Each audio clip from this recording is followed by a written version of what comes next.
Hello again. I got another truck. This 19 Ram 2500 Longhorn. Let me tell you why I got rid of the Ford.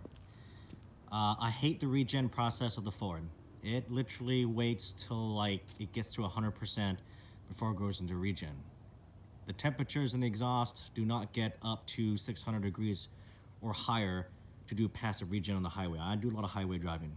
On the Ram Cummins, the soot load never got past 0.4 grams. 0.4, not even 1 gram, 0.4 grams.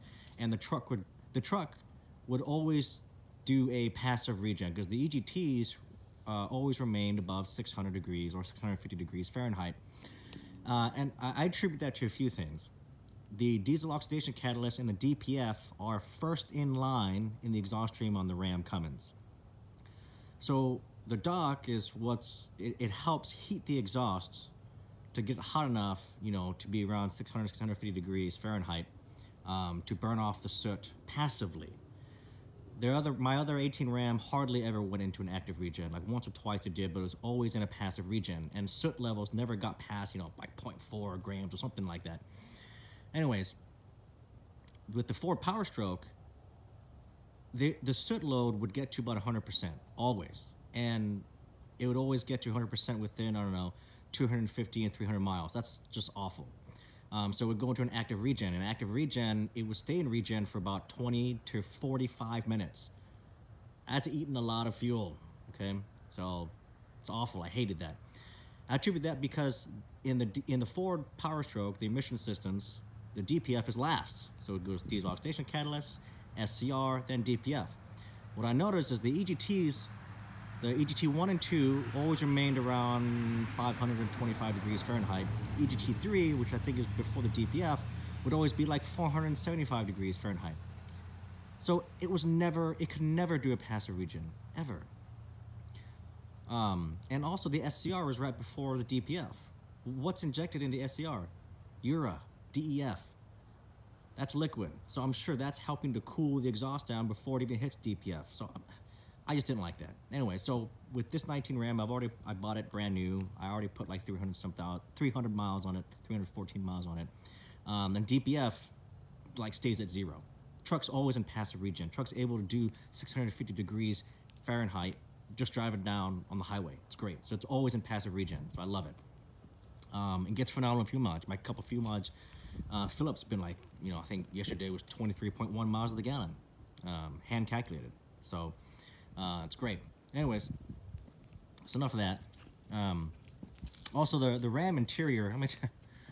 Look, the Ram interior is second to none. I mean, second to none.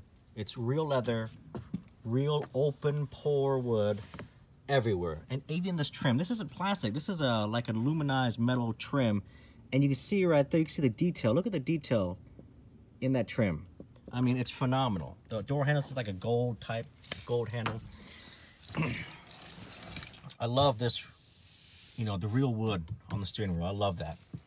Again, this is real wood. Again, look at this. So this is brushed aluminum, and this is also aluminum too. Look at the detail in that. Take a look at that. I mean, that's just phenomenal. Leather wrapped steering wheel, more wood here, more wood here. And by the way, that Ram, that Laramie Longhorn branding, it's real. It's branded for real. Like it's a hot iron, and they really brand it. That's attention to detail. Again, look at this. This is all brushed. This is all aluminum. Look at that. Look at the detail. That's not painted. That's actually engraved in the metal itself. I mean, it's phenomenal. By the way, at nighttime this lights up. It's like an ambient lighting underneath, so it's great. And of course, the 12-inch screen.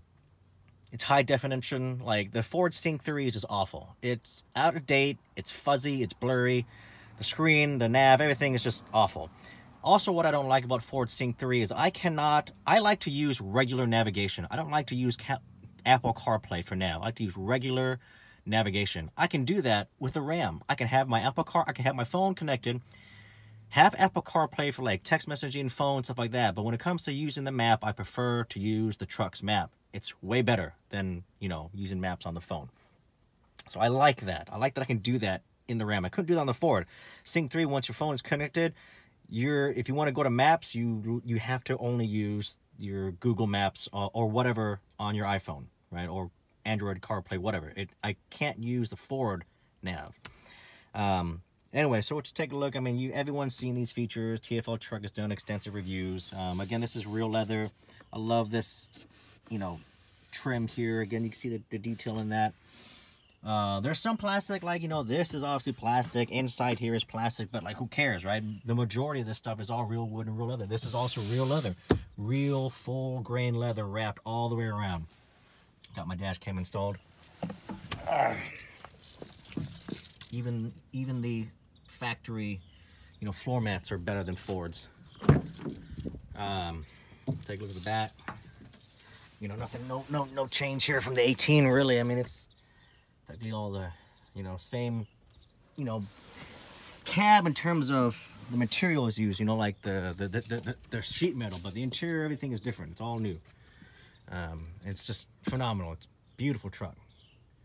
I don't have a sunroof, thank God. Sunroofs leak. Truck doesn't have cab lights either. I do like cab lights, but cab lights leak. I mean, what can you say, But anyways, I do prefer the Ford tow mirrors. But these mirrors are great because you can adjust this blind spot mirror from inside the cab. I like that. You couldn't do that on the Ford or previous Ram trucks as well. I don't think you can even do that in a GM truck. But anyways, I love the truck. I mean, this truck is just phenomenal. And here's another thing that's important. This truck fits in the garage. Ford is a very long vehicle, even with the short bed. It's a very long vehicle. It does not fit in the garage. And that's another thing that I just didn't like. I knew it wouldn't fit in the garage, but I just, I want my truck to fit in the garage. I want to be able to shut it when it's rainy, cold, it's got snow, whatever. That's important to me.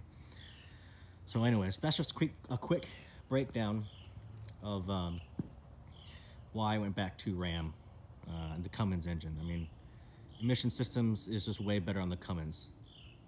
Always stays in passive regen on the highway. That's great. As a matter of fact, the diesel particulate filter gauge in there, it still reads 0. I'm at 314 miles, and I've been watching it ever since I got the truck yesterday. And it hasn't gone off 0. It just stays at 0. It's great. That means it's doing passive regen. I also have the Easy Link. I can monitor that stuff, so it's great. It's always in passive regen. I cannot state that enough. That's so important for fuel mileage, for overall performance of the truck. If your truck can stay in passive regen, it's not going to go into active regen. There's no need for it. In Ram, that's how the Cummins and the Cummins emission system works. Ford, you have a counter. Once you reach 500 miles, that truck's going to go into an active regen, period, regardless. Whereas the Ram doesn't do that. I think GM's the same way. I think GM also reaches, like, as long as you stay below a certain percentage in soot or whatever, it will not go into active regen. But I'm not quite sure in the GM trucks, but I think that's what I've heard.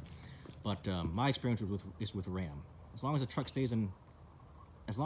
is able to do passive regen, EGTs over 650 degrees Fahrenheit, it'll always be in a passive regen. That's great. I love that. So I don't have to always, because I do a lot of highway driving, so I never have to worry about really filling up, the diesel particulate filter with soot, But anyways, that's enough of my ranting. So that's why I went back to Ram.